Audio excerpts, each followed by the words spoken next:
Welcome back, everybody. Welcome to a Tuesday night of action here at Woodbine and Mohawk Park. As Chad mentioned, just 3 more Tuesdays left, I believe, including this one. So they're dwindling down before we head back to a 4-night race weekend.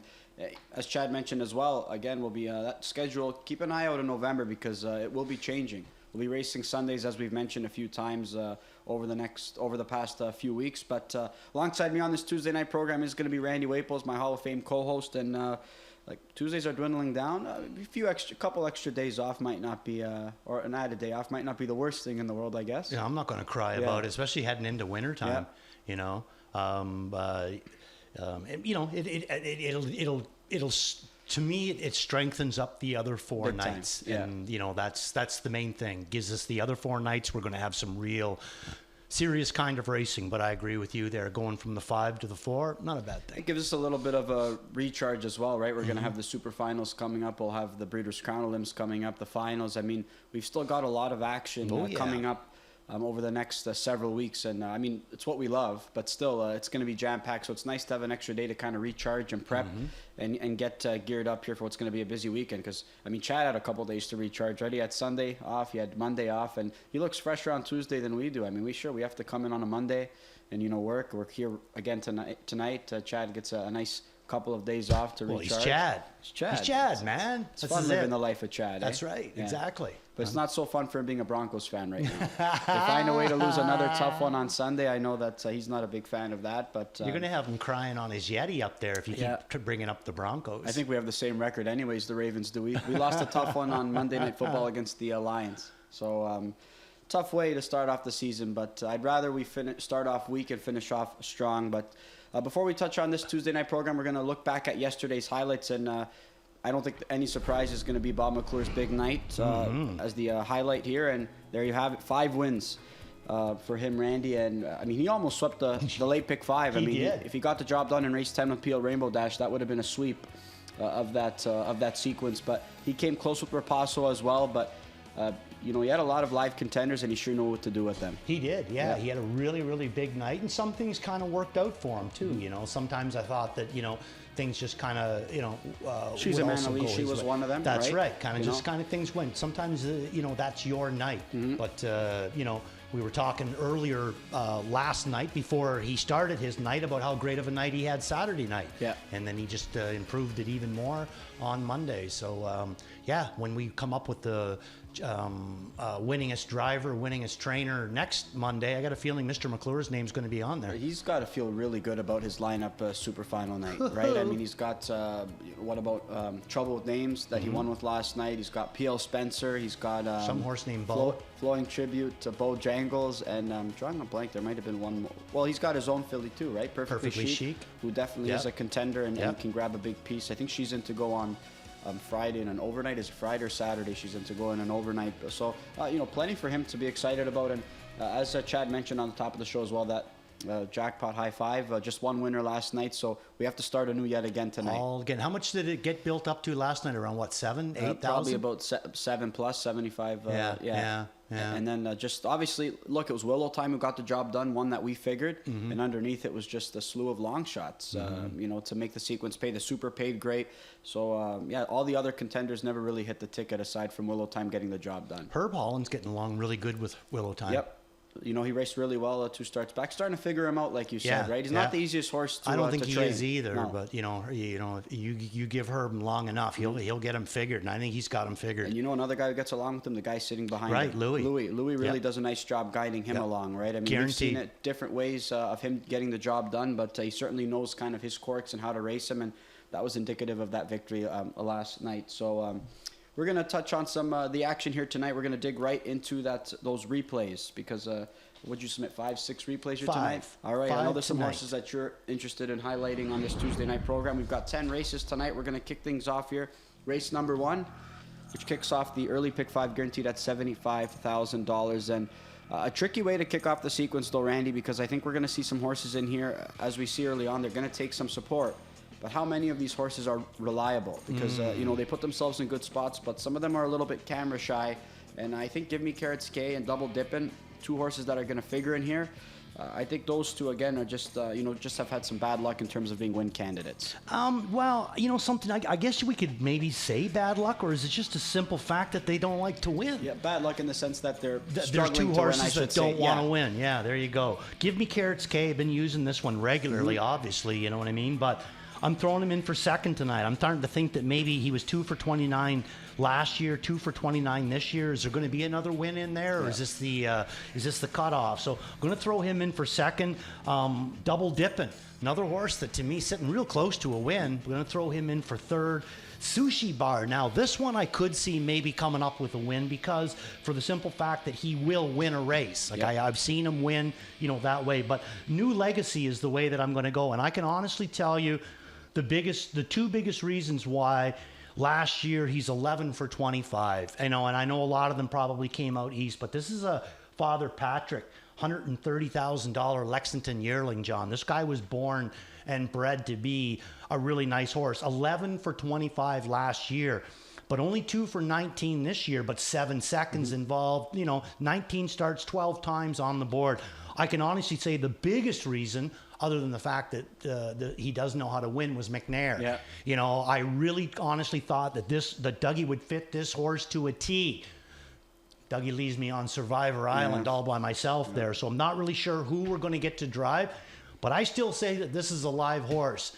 And the reason why I like Dougie on him is because Dougie would give him a chance. So whoever gets him, I say give him a chance, because I think that the back class is there. We see a lot of times when Dougie picks up a horse for the first time, he gets a lot out of them. We've seen that time and time again over the past, few years especially. I mean, he just, he's a great driver, and he picks up a horse, gives them a chance, and sometimes gets a little bit more out of them as well. So, but we're going to have to be looking for drivers here throughout the course of the card, because he won't be here with us this evening. So we'll keep you up to date as soon as we get those driver changes, because I do think it's imperative that we get those done prior to these multi-leg sequences especially. But I agree with you, Randy.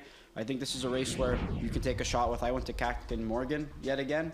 Figured not really his trip last time out, going first over. Hoping maybe he can work out a much better trip. Might make him better, though. Yep, and we're going to move on to race number 3, and that's going to kick off that early pick 4 sequence. And we got a chance to see My Only Sunshine here on the big track, and this was one that Grace Marshman picked up a few starts ago, and so far a perfect 2 for 2 with this daughter of Sunshine Beach. And she's so handy though, Randy. She could do it any which way. Last time out, when Travis got away towards the back of the pack, I said, I guess this one's gonna have a tough time finding the winner's circle. Turned out not to be the case. That was an impressive performance. Yeah, no, she was very impressive. And the one before up Grand River was a good one as well. Good eye for Grace picking this one up. Racing well. It's going to be my top pick. I know that the date's not exactly, perfect on this one, September the 2nd. Let's take a look at the replay on My Only Sunshine. And like I said, I know the date's not 100% good, but when you really look at her lines and the way that she races, I'm not 100% sure that if she is at 75%, she can beat this bunch. Yep. That's the way I look at it. So even though she has got a little bit of a stale date, even though Grace has decided, unfortunately, to race her with pink on, I still think that she's going to be really, really live in here tonight. So this is the win after the Grand River one. She's only had the 2 starts, I guess, and both of them wins. And like I said, this is September the 2nd. So a little bit of a stale date, but again, with what she's in against, I think that it's still going to make her live. He's got different ways to race her if he wants. He can come out of there if he wants to. And who's to say that he can't get a good training mile into her and have her ready to go tonight anyway? Yep. One thing about Travis and Travis Cullen, Jody Collins Barn, or even like with Grace Marshman, it seems to me like they don't need to have that 7-day rotation to be an impact. So I'm going to throw this one right back up on top. I'm with you. Again, I think that one raced really well. She's a perfect 2 for 2 under Grace's care. And again, the versatility I think is going to bode well. Her being able to put forth that kind of effort on the big track, doing it the way she did. I'm so accustomed to seeing her on the front end as well and try and sit up close. I liked what I saw last time out, and one that I'm going to back. I won't single her because I do have respect for a horse like Little Bearcat as well. And Lisa's all in. First time in Kyle Boston's care last time out, and that was a winning try. I think this is one that merits some respect as well. Agreed. Yeah. Threw it in for second too. Like that one as well. Something really we see a lot of Dolly Daydream and Little Bearcat here before. I'm not using either one of them tonight. All right, Dolly Daydream, I think I'm going to take another wait and see approach. Sometimes just too much much work or too much ground to make up late in the mile, and I think sometimes she gets over raced too. Yeah, and I think some of these other horses might have the jump here in this spot. We're going to move on to race number 4. This kicks off the pick 6 sequence here, and we've got a field of 9 in this spot.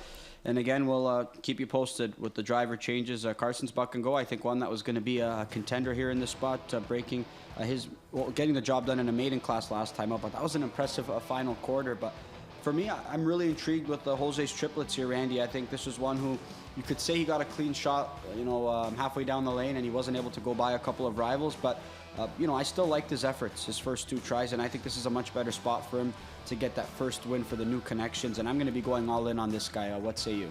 Well, I'm not going all in. Okay. I do have him in for second. I see where you're going with the guy. I want to see him win. I want to see him win. You know what I mean? Maybe there was reasons why he finished second and third in his last 2, but didn't get the victory done. Once he wins a race, then I'll jump off the seconditis there. But right now, I'm going to go second with him. Full of Colors, another horse going to come in here with a little bit of a stale date, September the 2nd. But boy, oh boy, is this guy ever on his game. And Chantal Mitchell, stabled at Classy Lane, that big, gorgeous 7/8 mile training center. I got a feeling that they've probably got a pretty good little tightener into this guy as well in the 3 weeks that he's been off. So Full of Colors, I'm just going to go with him. I just think that he is really starting to come into some real serious form right now. One that you've always liked too. You've backed this guy on a couple different occasions here, and he got the job done over Jose's triplets the last time that we saw this Gelded Son of Sweet Lou race. But Jose's triplets, I thought in that effort had just a little bit too much ground to make up. But I'm curious to see, excited for J.R. Plant to pick up this drive here tonight. I think this is a live one that he's going to get a chance to sit behind this evening, and maybe he can guide him here into the winner's circle. But otherwise, I think still a fairly wide open race. I think there's some other horses that I think merit some respect. I know Garnet Barnsdale is going with Cold Creek Pantera. Look, he got the job done on September 2nd in a maiden class. Outside draw to work with. I think he can put forth a pretty good effort. I just don't really like the post for him tonight. Not really. Yeah. Me neither. I'm not really big on it either. Picking up but one I think that maybe could come up with a big effort is Calypso Creek. Okay.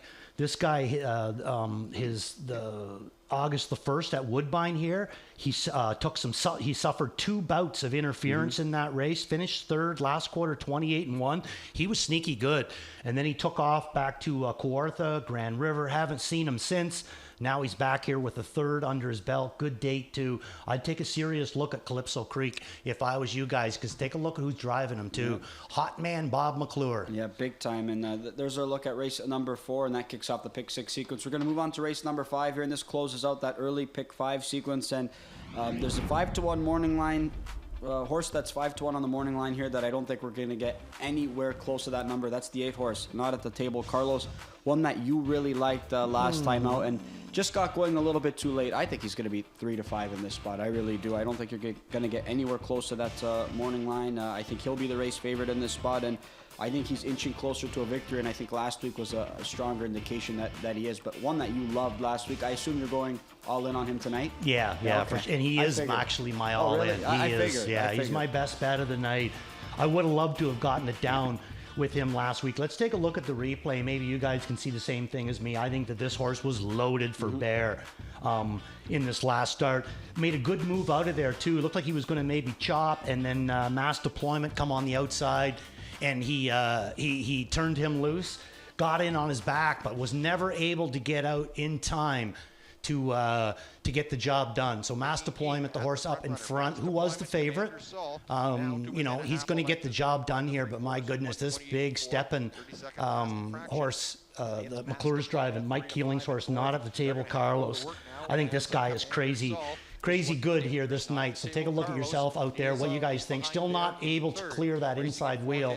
He's wheel to wheel with Travis right now, but that inside wheel of his isn't going to get alongside. So right now, he's going to start to be able to find just enough room. What's he going to do with it? He's going to go forward, but it's going to run out of time. So yeah, Not the Table Carlos is going to be my top pick in here tonight. Top pick for everything. We got another one to show too, John. Both of us have talked a couple of times about this Eddie Hayter colt qualifying. Jessica Hayter trained son of Captain Corey. Captain Nathan. Let's take a look at this guy's replay too. So we got Scotty Young going to be driving this guy tonight, and he's qualifying him too for the Hayters. And this is a pretty good effort. kind of a bit of a reference. How about the horse that finishes second in here, elbows up? Had a couple of nice efforts himself, but look at this thing. Look at this horse of haters come by. This Captain Corey son right here. I mean, absolutely motionless. This horse is going to be tough in here tonight.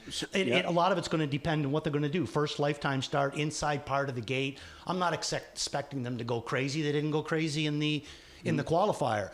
But if he gets a clean trip with that kind of ability, he's going to be heard from. He's going to be a factor if he gets a clean trip. I know Kevin Plaucha going to him on top, and I can't fault him there. I think this is a colt who merits a lot of respect here in this spot, even if he's making his lifetime debut off one qualifier. But not at the table Carlos. This guy's already had 5 starts in his young career, a gold try, a grassroots try on August 8th, which he was absolutely locked and loaded. That was the effort that you highlighted when he had no room to come up the inside or to his outside. So a couple of locked-in journeys. This one's super brave coming into tonight, and you have to figure this is going to be his best opportunity to pick up a win, number one. But the Jessica Hayter trainee, this is one that I'm really interested in monitoring tonight and also beyond. But I think one that can definitely put forth a good effort here in his career debut. But again, that Mike Keeling trainee, we know he can leave. That was a good effort, and this is going to be, I think Bob's going to give him every shot to break his maiden here in this spot. Completely agree. I thought he was going to maybe chop it last week. I got a feeling there'll be Chop City tonight, and we'll see what happens there. Commander Saul, I threw him in on the bottom, John. I think that this guy's getting real close to winning a race too. 0 for 8, but 6 times on the board in those 8 starts. Look at who he's taken on as well, right? Nixon Bixon, in a bad couple post of times. positions to boot. Exactly. Mass Deployment, Timel Starstruck, who we've seen take on some Grand Circuit company. I mean, he's actually faced some pretty good horses in those maiden tries. I'm not expecting, I wouldn't be surprised if he got the job done tonight, but one that I'm not going to factor in. I just have maybe a bit more respect in this current spot for a couple other rivals. But I think this Francis Dumichel trainee continues to inch closer. And again, he really hasn't put forth a bad effort this year. No, and in each time, it looks like they're getting paid, right? Yep. Each time he seems like he affords a little bit of a price. And Iced, I know he's anointed as the morning line favorite here at 3-1. He's got a good draw to work with. He's exiting a Champlain try, but he's been in some pretty good spots. I just haven't seen that late kick to want to, go buy horses just yet. He's been, put himself in some pretty good spots, but I don't know if he's got that killer instinct to want to get the job done, at least not now. Haven't seen it yet. Yep. All right, we're going to move on here to race number 6 and race number 7, I should say, and that's going to be the second leg of that late pick 5, and we've got a field of 8 here in this spot, and morning line favorite's going to be a horse that I thought was the fastest in the field last time up, but he's got a few quirks, Randy, and that's the 3-horse Fire Control. Tell you what, that was the first time in quite some time I never saw him look like he wanted to put in any steps in that effort. I thought that was a really, really good third place effort, one that I think he can continue to build off of, and I figure you were impressed with that effort as well. Wickedly impressed. Yeah, absolutely.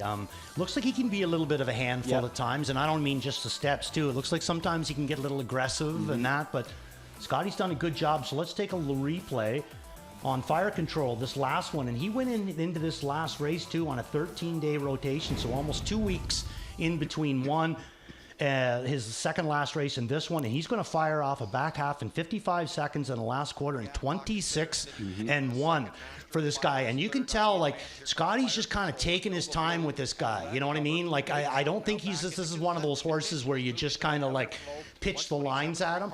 I think he is going out of his way to stay careful with his horse. I think that Scotty knows that he's a good horse, but right now, maybe he's a little bit green. You could teach him the wrong things. He could learn the wrong things, but he's not going to learn the wrong things with the way that he's driving them. Good effort on the end of it. Really the only one that had some big wheels on the end of it.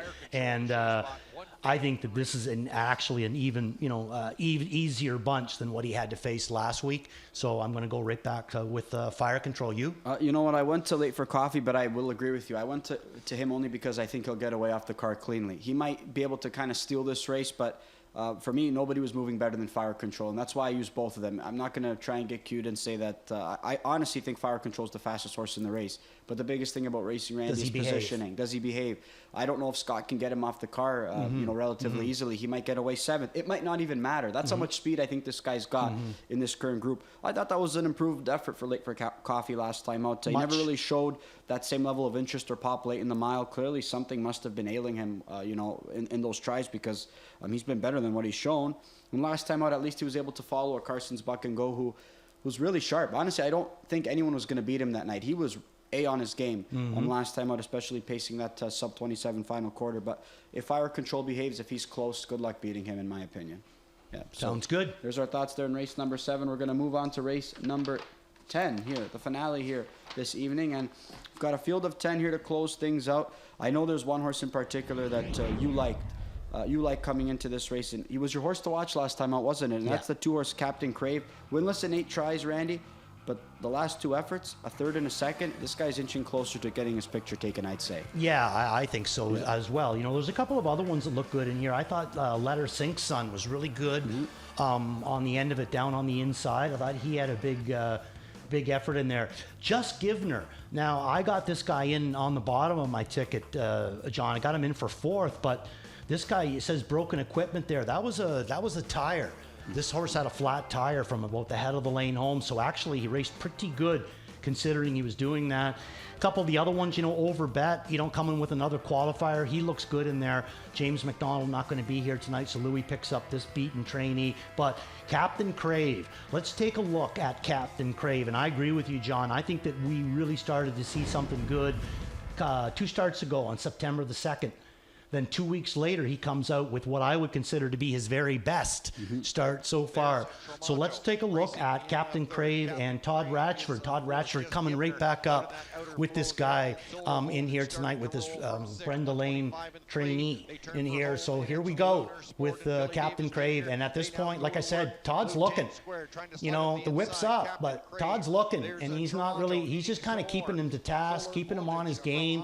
Now he's finally going to start to see a bit of room in here. Now he gives him a little bit of a tap.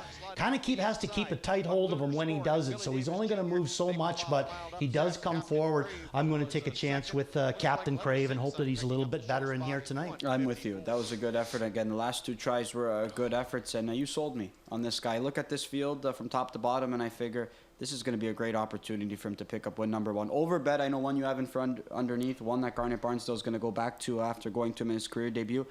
Thought he was moving a little bit better in that qualifying effort. I still can't say I'm in love. You know, he was more improved than that first try. Just a horse that still looks like he wants to be steppy, but again, can't say that it was an eye-catching qualifying try, but I thought it was a step in the right direction. So in a group like this, if he can put it together, he's one that I think can get the job done. It's not a overly deep group here in this maiden spot, I'd say. No, it's not an overly deep group at all. You know, so you could go a lot of different ways here. You're dealing with a lot of prospect kind of you know, horses, and that's another thing with Captain Crave. I know that he hasn't been, you know, lighting things up other than his last 2 have been good, but look what he was doing before. He was racing in the Dreammaker. Yep. Like just about anybody in the Dreammaker would be a 1 to 9 shot in this race, you know. So I think that's the logical route, Johnny. One that I'm intrigued with again, Ellington. I like those tries here at Grand River. I like to try at Mohawk, and then we see him try at Pennsylvania Sire Stakes division with the likes of Al Papi and Melillo, and you know, there's some pretty good colts that, you know, race and compete in Pennsylvania. So I think the son of Tall Dark Stranger was in a little bit too tough. He left out for positioning, was able to just hang around to be 4th, a distant 4th in that effort. But again, I spoke about this on August 12th. I think this is a horse that I think is going to continue to improve. Again, just hails from connections that they do a really nice job maturing racehorses, and I think this is one that probably needs a little bit more seasoning before I can consider him a win candidate. Completely agree, and I agree with everything you said about it too. They do take their time with them, you know, so I wouldn't looking for any kind of a big rush here. Quickly, did you use the 9-horse?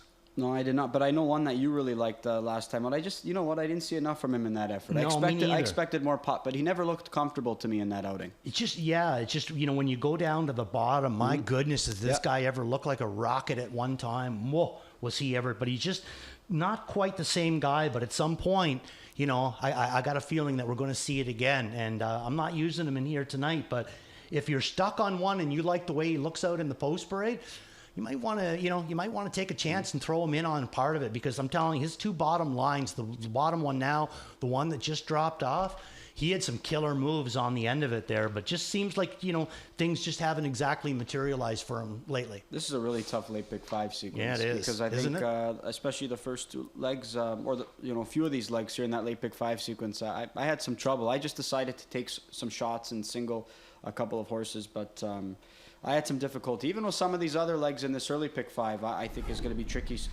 fairly tricky. And speaking of which, You found 3 of these legs to be not so tricky. So the middle legs for you, you had some trouble. I had big trouble in the middle 3 legs. of those legs, you've got some strong opinions in this race. Not really strong, you know what I mean? I'm just same as you. I'm taking a chance, you know? For those watching who don't have a drive in the driver's room, Randy's going all in on New Legacy. So this is a pretty live drive. That's so right. If you want to run That's down right. and pick up a live drive, That's right. You know, Exactly. as per Randy Waples, take a shot with New Legacy. So you're going to be going all in on him to kick things all off. in. You weren't kidding. Well, and this is the thing. Like, I mean, this if he doesn't work out in the first leg, the rest of it doesn't mean anything. But I was really kind of hoping on McNair being here. If his voice, if he can hear my voice and still wants to show up there, he can do that. But yeah, you know, pressure's on for whoever gets it.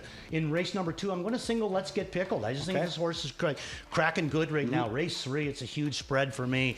You know, I really do like my Only Sunshine, but I think it can go a lot of different ways. Race 4, I used all my picks in that one. And then in race 5, I singled Not at the Table Carlos. Yeah, I think a lot of people are going to go that direction as well, if Not at the Table Carlos. But you're taking a stand in a couple of races. I think I agree with you on Let's Get Pickled. He's going to be tough. New Legacy, if you can... Listen, if I can get this one across, you can will buy half the ticket. I will. I certainly will. But you have every reason to overcharge because I think that you're in a position to cash, my friend. But I'm going to go with one single here in race number 4. I'm going to go all in on Jose's triplets. I think that he's a horse that I think is sitting on a pretty good effort. But 4 deep for me to kick things off, 3, 4, 5, 7. I really don't have a strong opinion in race number 1, Randy. But race 2, I'll go 3 deep.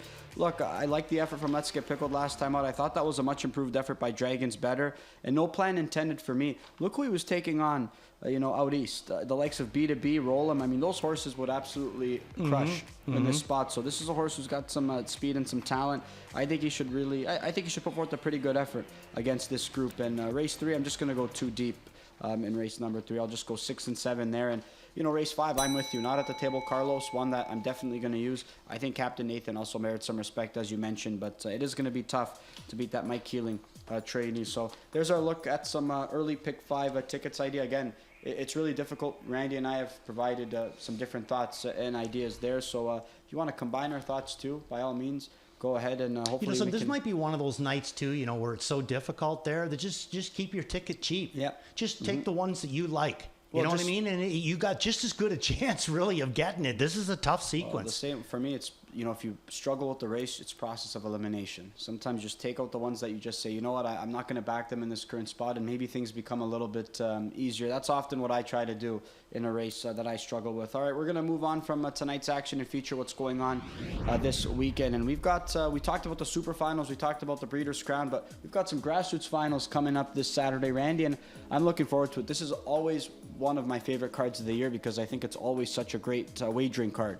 Year after year, we always were able to get some pretty good prices and horses that competitive fields as well. And I think this one, though, all eyes are going to be on that outside starter, Randy, the 9-horse Blue Jean Gal, who's looking to continue her win streak. And outside draw or not, she's going to be awfully tough in here. You know, yeah, she's going to be really the one to beat. But boy, oh boy, what an assembled field. They're all sharp, John. There's no weaknesses in that field. Yep, Belle Boo Boo, she draws well yet again. I think one that's capable of a pretty good effort. Green Money Queen, I thought that was an improved effort last time. She's getting better, but the 10 holes. The 10 hole, yeah. That's going to be the deciding factor for me. But Blue Jean Gal, she's really sharp. And again, the thing that I'm the most curious of seeing is you can win the grassroots final now and have a chance to get to the super to get final. into the gold to the super final. So I think that's that adds some intrigue there. And we're going to get a chance to look at some other divisions as well here. And next up, we are going to have the 2-year-old filly Pace. We've got a field of 10 here in this spot, and right now Lavender Silster, I mean, she's putting forth some really, really good efforts. Agreed. And if she's on her game, she looks like the fastest one in here. But I tell you what, No Better Air. I mean, that was a good effort last time out. Never really had a chance from an outside draw, and I think this filly is pretty sharp as well. She is, but you know, I think the one to me that's trending the best right now, Romantic Beauty. Yep. Yeah, me too. That's one. You didn't even bring. You were trying to slide me onto the other ones, weren't you? I'm trying to give you a nice segue. I want to give you some talking points on the ones I know which ones you like, so I'm trying to let you steal the thunder there. But no, this is a nice group. CJ Desby's been racing well. Chicanery, when she's been at her best, she's put forth good efforts. Yeah. Tough draw for Could Be Queen. This is one I think that has put forth some good tries as well. So a nice field that we've got assembled there for the 2-year-old filly Pace. We're going to move on to the next division. We're going to go to the 3-year-old filly Trot here for the grassroots finals, and we're going to take a look at some of our grassroots fillies here on the trot side. And a field of 10 here, and I think you and I both agreed that Foxy Amy, when she's on her game, she's the best of the bunch. Looked like she needed that start last time. She needed the wire. Yeah. We thought she would crush in that spot. She needed the wire, but still a nice group of 10 that's going to be going postward. She's Manly. She just win last night. But you know something, though? And as good as she's racing right now, I just don't find that she's got the power that Foxy Amy has. Yeah. Like, that's my biggest thing. These ones are all racing good, but really, to me, there's only one that's really a power kind of a horse that maybe was even a gold horse, and that's Foxy Amy. Who was the one that gave her the biggest threat last time out? Medley Sealster. I mean, she's got a big opportunity, I think, to get the job done, and I think she's trending the right way. I'm curious to know which direction I'm going to go in. I still got a couple days to decide, but Foxy Amy does look like the one to beat in the spot. But again, Medley Sealster, I think, trending in the right direction. And we're going to move on to the next division, and that's going to be the 3-year-old filly Pace. We've seen these fillies go at each other all season long, Randy. Nothing's clear here. Nothing's clear. Yeah. I mean, so many fillies are sharp. Lady Freight was able to be inherited the win after a good effort nonetheless, but she was placed up in that victory. Simply the Best has been sharp. Sugar Pie Honey. But there's one filly in particular. I have a feeling you're going to be going back to her yet again. Yeah, Macapella Sealster, I think I've always said that Lady Cafe and Macapella Sealster are real close to being gold fillies, but I'm not saying that Sugar Pie Honey's not real close to it too. And Simply the Best right now, I mean, whether she's better than those other ones or not, I don't know, but she's as good as she can be right now. Her form is killer. I'm just excited to see what we're going to see off the gate, because there's 5-6 fillies that probably believe they have a great shot to win this race, and a lot of whom want to probably get involved early on in that mile. But I agree with you, Macapello Sealster. Maybe she's just better chopping it out. Do you think she didn't really look as engaged following last time, or you know what? Maybe it just wasn't her best effort. I honestly think that this Peter Brickman's kind of a bit of a smart kind of a cookie, and I think that when she is supposed to be on her game, he has her on her game. So we'll have to see. And all my wishes. She's coming off a nice victory last time out. She draws the 9-hole, but we know she's handy enough to overcome that draw. But I think positioning is going to be important here because of how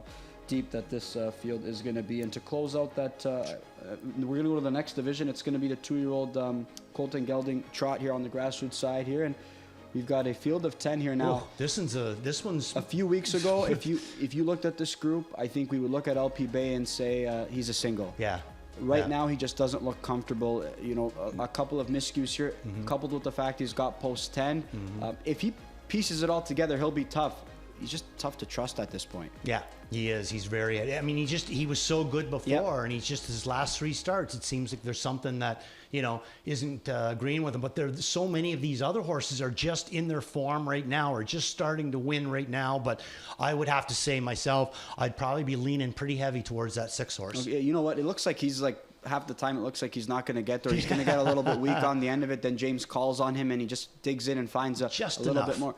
I think maybe the horse that we picked last time out, he might be trending the right. That was a big win for him, especially going into this grassroots final. We might be looking at one that's peaking at the right time potentially. I completely agree with you. 2 different seasons, buddy. Big time. All right, there's a look at that 2-year-old Colton Gelding trot grassroots division. We're going to stick with the rookies, but we're going to switch gates here. We're going to go to the pace here for these 2-year-old pacing colts. And we've got a field of 10 here, and odds on Bullfrog. How game has this guy been as of late, Randy? Has he ever been absolutely killer right now? Mega moves. He just had too much ground to make up last time out. He just missed out to, was it Lions Bulldog, I believe? He's the also eligible. Lions First Bulldog got the job done last time out. But Mega Moves, I think, is probably one that I'm going to be backing in this spot. He just had way too much ground to make up and just ran out of racetrack. But a nice competitive group that we've got going postward here. Yeah, the winningest position picks up Lions Gustavo Fring. Do you think he's got another $25 payday in him, John? Yeah. Sure, you remember the ones that you give out that pay a big money. Yeah. I would too. I would too. And we're going to move on to the next division here, and we're going to go to a 3-year-old Colton Gelding. Gelding. Some rain out here, John. Yeah, it's starting. Looked like the clouds were coming, but now it looks like the rain's falling as well. And again, a division that we always love following, especially in these grassroots starter tries. But we mentioned it last time out. There's one colt in particular who seems to be the sharpest here in the spot, and that's Nickel and Dime. However, I think there's one horse that could be trending towards being a main player, and that's Flanagan Sunshine. Added Lasix a couple starts ago. He's put forward 2 good efforts. For this race, I'm curious to see if Rene Dion is going to go barefoot here in this spot. That's what I was going to say. They got one other ace that they can use with this guy, right? If he goes barefoot, make sure you look for the change that night. Did it the one time. put forth a big effort, winning at Huge. 74 to 1. Yeah, winning effort. But yeah. Added Lasix, he's been sharper. But nickel and dime, I mean, he's been razor sharp as well. He definitely will be as well. And we're going to go to the last division of the night, and that's the 3-year-old colt in gelding pace here. And we're going to get a nice group here that we're going to see go postward. But how about Out of Ice? He's been the one to beat here in this division, but he's going to drop post 10 in this spot. Oh, so they are going to go super final, it looks like, with 5th and 5. Yep. Good for them. Yeah, Out of Ice, unfortunately, does draw that outside post, but it's just a start. You know, they can still end up getting the job done in there. And this is a really compact group in here as well. You know, it's hard to say other than Out of Ice. You know, and he's got the 10 hole, who I think would be maybe trending the best in there. I would think that I'd maybe have to lean a little bit towards Silver Walls. Okay, yeah. I think that horse, he's got a good post, and the reign's coming down a little heavier now, John. I tell you what, Out of Ice, though, those outside draws never really seem to bother him against these groups. Though. Starting point. He's a pretty sharp colt, and he's kind of shown that he's the one to beat. Any which way Jody elects to race him, he seems to get the job done against that group. So there's our preview. They're on Saturday night. Again, grassroots final night. Best of luck to everybody competing this Saturday. And, you know, a lot of talented rookies and sophomores that we've gotten a chance to watch all summer long, and watch them also develop, watch them compete, and we're going to get a chance to, some of them will be closing out their seasons on Saturday night, and some of them will, you know, still continue them, but a great opportunity for everyone involved on Saturday night. But we've still got some more action that we've kind of highlighted as well on the show. You know, big slate coming up over the next few weeks, but of course Breeders' Crown as well, and just kind of want to highlight the divisions to kind of just preview what we're going to see, and off the top of our heads, maybe just kind of rattle off, you know, some of the top horses in the division. But we're going to get a chance to look at the divisions, and of course, we've got that 2-year-old colt in gelding pace, and I think we're all excited about the prospect of having another Bojangles and Frantic Hanover rematch, Randy. Yeah, that's the big thing, you know. See these two go at it again. You know, advantage Bojangles, but that doesn't mean that it's always going to be that way. Nope. You know. But I got to admit there, I'm getting pretty excited about this Bojangles horse, John. Yeah, I'm curious to know what maybe the schedule was like for Doc in terms of how many starts he would have loved to have for this guy, because I think he's at 8 already so far. He's going to have a gold coming up on Tuesday. I thought he'd missed this gold. Yeah, but sounds like Doc is going to be pointing towards that in an interview with Standardbred Canada and Super Final and Breeders' Crown, a Limbs and Breeders' Crown. So that's going to be, 12 starts? Yeah, that'll give him another 4 that you're talking, you know what I mean? So, yeah. Look, he looks, like you said, he doesn't come back blowing. Nope. Right? So, nope. He's not stressed in any way whatsoever. He's not losing any weight. If anything, he's putting muscle and weight on. So, whatever they're doing, it's agreeing with them. Big time. And we're going to go to we showed we went to the next graphic, but that 2-year-old colt in gelding trot, we're going to get a chance to see Apex back here. Yeah, that'll on Canadian be nice. soil. He won't have to race in the Breeders' Crown Limbs because he got a bye by